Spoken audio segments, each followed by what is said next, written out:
महाराणा प्रताप का नाम सुनते ही हर हिंदुस्तानी का सीना गर्व से चौड़ा हो जाता है। आज हम उनसे जुड़ी एक कथा सुनाने जा रहे हैं जो उस समय की है जब हल्दी घाटी का युद्ध चल रहा था और महाराणा प्रताप गंगा की पहाड़ी में रुके हुए थे। इस कहानी में एक वीर बालक दुद्धा के शौर्य की गाथा हम सुनाने जा रहे हैं। उसके पिता महाराणा प्रताप की सेना में वीर योद्धा थे और युद्ध में लड़ते लड़ते वीर गति को प्राप्त हुए।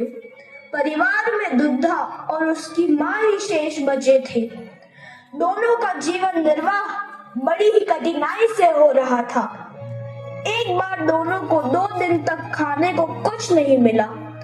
तीसरे दिन दुद्धा की मां शत्रु से आंख बचाकर आटा ले आई। मां ने मोटी मोटी रोटियां और घास का साग बनाकर दुद्धा के सामने रख दिया। दुद्धा एक नजर खाने को देखता और दूसरी नजर मां को देखता। मां ने उसे अपनी गोद में बैठाकर उससे प्यार से पूछा, क्या हुआ बेटा, 2 दिन से भूखे हो फिर भी खाना क्यों नहीं खा रहे हो? दुद्धा सुबक कर रोने लगा और माँ से कहा, माँ हम तो 2 दिन से भूखे हैं, लेकिन हमारे राणा और उनके परिवार तो पिछले 7 दिनों से भूखे हैं। माँ मैं अभी जाता हूँ और राणा को रोटियां देकर आता हूँ। दुद्धा ने कपड़े में रोटियां बांधी और शत्रु से नजर छुपाकर महाराणा की ओर जंगल में चल पड़ा।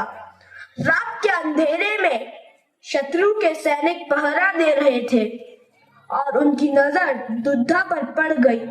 अरे भाई कौन हो तुम और कहां जा रहे हो? सैनिकों की आवाज सुनकर वह सचेत हो गया और भागने लगा।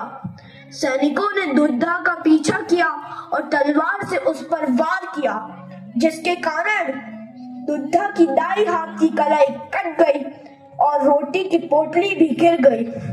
दुद्धा ने बिना वक्त गवाए बाएं हाथ से पोटली उठाई और भागने लगा। बस उसे एक ही धुन थी कि महाराणा प्रताप को कैसे भी करके रोटियां पहुंचानी है। उसका रक्त बहुत बह चुका था और उसका सिर चकरा रहा था। फिर भी उसने अपनी शक्ति एकत्रित की और शत्रुओं से बचते हुए राणा प्रताप की गुफा तक पहुंच गया और गिर पड़ा। बड़ी मुश्किल से उसने आवाज लगाई, राणा जी, राणा जी। आवाज सुनकर राणा जी बाहर आए और एक कटी कलाई और रोटी की पोटली लिए खून से लथपथ एक 12 साल का बालक भूमि में किसी भैरव के समान लग रहा था।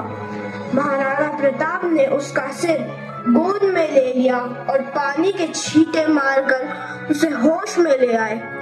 टूटे हुए शब्दों में दुद्धा ने महाराणा प्रताप से कहा, राणा जी यह रोटियां मैं आपके लिए लाया हूँ।